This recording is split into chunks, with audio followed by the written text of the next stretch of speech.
Vigeski, Monsieur Colas. Oui, merci, Monsieur le Président. Ça me permet de rebondir sur ce qui vient d'être dit à plusieurs reprises. Vous avez salué nos combats contre les divers clientélismes et nous nous battrons contre les clientélismes de quelque bord qu'ils soient, et le fait qu'il y ait eu des clientélismes ne justifie pas qu'il y en ait encore. De la même façon, Monsieur le Président, vous avez dit très clairement, et vous avez d'ailleurs été repris dans son intervention par M. Kovacs, vouloir tourner la page des scandales et des gabegies. C'est quelque chose que je partage, et du coup je vous invite à ne pas en faire d'autres, et là nous tombons sur une gabegie majeure. Je vais essayer de vous en convaincre. C'est un dossier que je connais depuis très longtemps.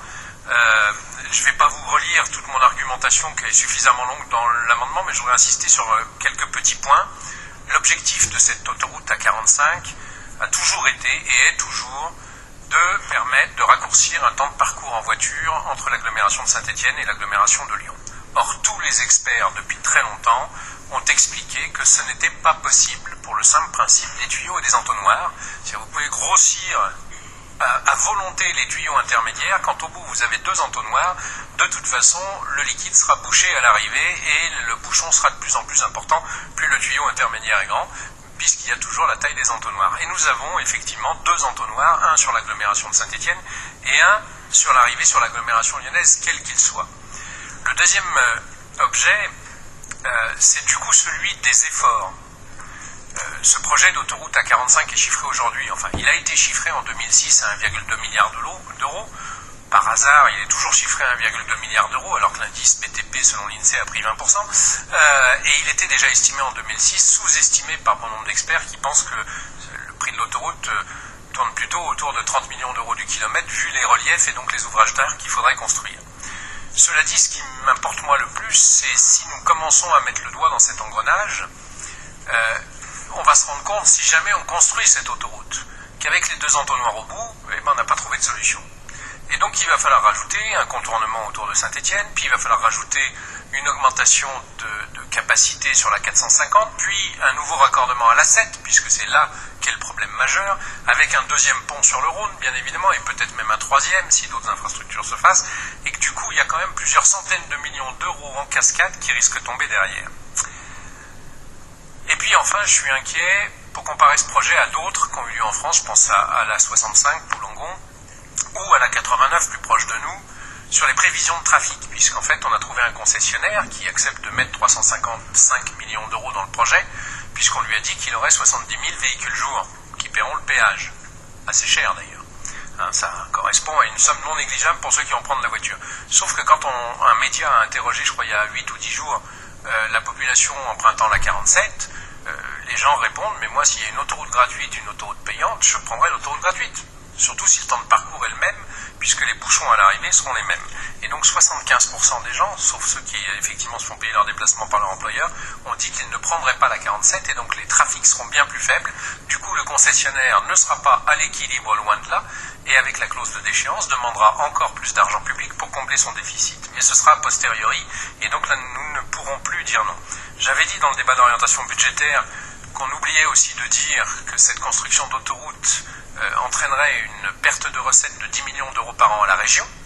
Ça, c'est pas moi qui le dis, ce sont les experts, dans le cadre de l'enquête publique, qui ont monté le dossier d'enquête publique de l'État, puisque c'est des baisses de voyages sur nos TER Saint-Étienne-Lyon, la première ligne de la région Rhône-Alpes.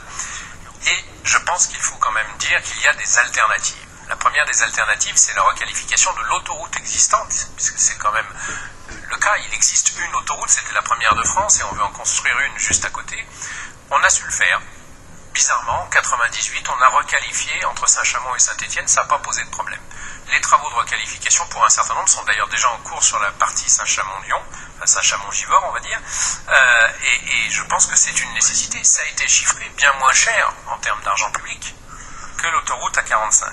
La deuxième alternative, c'est celle des transports collectifs.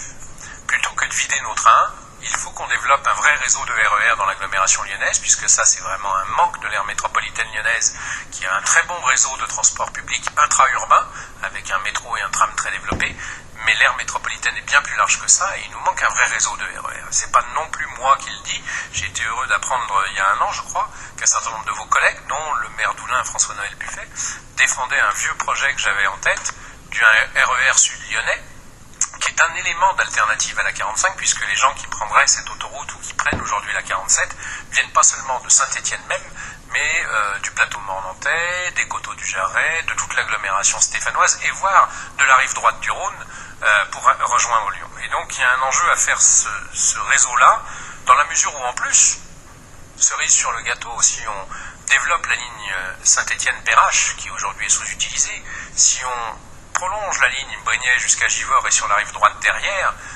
on ne crée aucun sillon supplémentaire sur le nœud ferroviaire lyonnais et on peut même aller jusqu'à offrir à SNCF Réseau la possibilité d'en supprimer un, puisqu'aujourd'hui on a 5 TER en heure de pointe entre Saint-Étienne et Lyon ou Lyon et Saint-Étienne par heure, entre Saint-Étienne et Pardieu. Et tout le monde ne va pas à Pardieu, beaucoup peuvent se connecter par d'autres endroits. Donc ce serait une bonne solution.